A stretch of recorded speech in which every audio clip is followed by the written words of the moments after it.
2,000 years ago, during the suffocating summers of the ancient world, securing a single piece of ice meant trying to defy nature itself.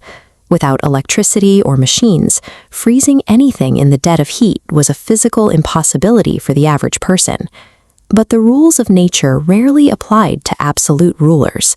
In Rome, Emperor Nero commanded the harvesting of fresh mountain snow, turning a physical craving into an expression of absolute imperial authority.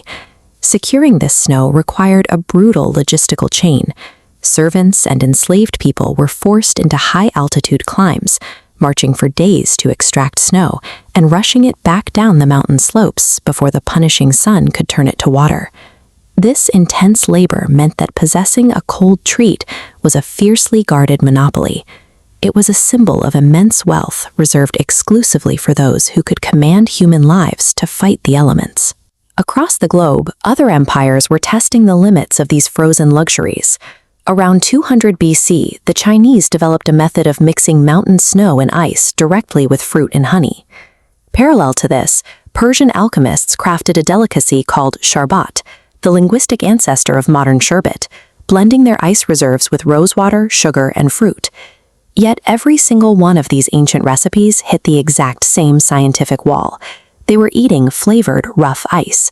Achieving a smooth, creamy texture required a chemical process that did not yet exist. For centuries, infinite wealth and vast slave labor proved useless, without a deeper understanding of freezing points. True ice cream remained out of reach, its arrival delayed by the limits of ancient chemistry. Renaissance Italy became the point where these ancient, disparate ideas finally converged. As the epicenter of European science and the terminal point for Eastern trade, its kitchens began to function as laboratories. Here, Italian cooks discovered a specific chemical reaction. By adding salt directly to ice, they forced the temperature to drop below the standard freezing point of water. This extreme sub-zero environment dictated the final texture. By freezing the creams slowly and evenly, cooks replaced jagged ice crystals with a smooth, uniform density. The powerful Medici family in Florence integrated this new technique into their social strategy, using the rare frozen treat to distinguish their banquets from any other royal gathering in Europe.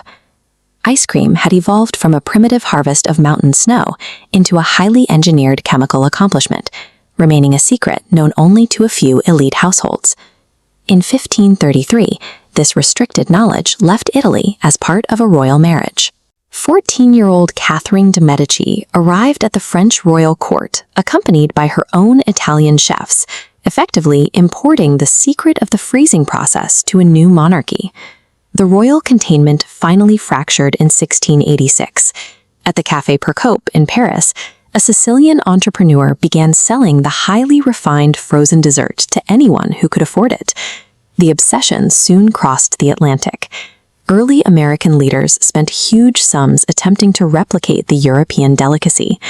Thomas Jefferson even acquired a specific vanilla recipe while serving in France, carrying the handwritten instructions back to the United States. Even with the recipe in hand, the process remained an exhausting logistical hurdle. Producing a single batch required massive underground ice houses, expensive ingredients, and hours of continuous manual stirring. The solution came in 1843 from an inventor named Nancy Johnson. She engineered the hand-cranked ice cream freezer, a rotary machine that replaced the need for hours of manual labor with a simple mechanical handle. Yet Johnson captured almost none of the immense wealth her machine generated.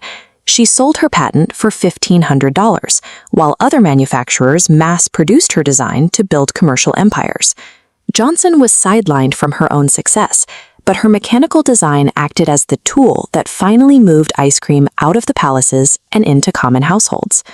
The next leap occurred amidst the crowded fairgrounds of the 1904 St. Louis World's Fair, an environment defined by the introduction of new technological wonders to millions of visitors. Under the sweltering heat, one popular ice cream vendor faced a logistical failure. He completely ran out of glass bowls to serve his product. In a moment of improvisation, he collaborated with the vendor in the next stall, taking their thin, warm waffles and rolling them into a tight cone to hold the ice cream. This improvised solution spread rapidly through the fairgrounds and outward across the nation. instantly modifying the public's relationship with the treat. An accidental moment of necessity at a crowded fair moved ice cream away from the dinner table, establishing it as a portable street food. As the 20th century progressed, the rise of factory-scale refrigeration reduced the cost of production. Working-class families could finally purchase what was once a rare imperial luxury. This affordability gave the dessert a specific psychological role. During the economic devastation of the Great Depression, a cheap cone served as an accessible symbol of comfort, a brief moment of reprieve in an otherwise bleak reality. The strategic value of this morale boost was so recognized that during World War II, the United States military constructed massive floating ice cream factories to distribute the dessert across the Pacific to frontline soldiers. After the war, global accessibility expanded. Different cultures adopted the formula and created their own variations, from matcha green tea flavors in Japan to the remarkably stretchy dondurma of Turkey. A delicacy that began as a display of ancient imperial authority, transformed through chemistry, mechanical invention, and pure accident into a global symbol of simple human joy.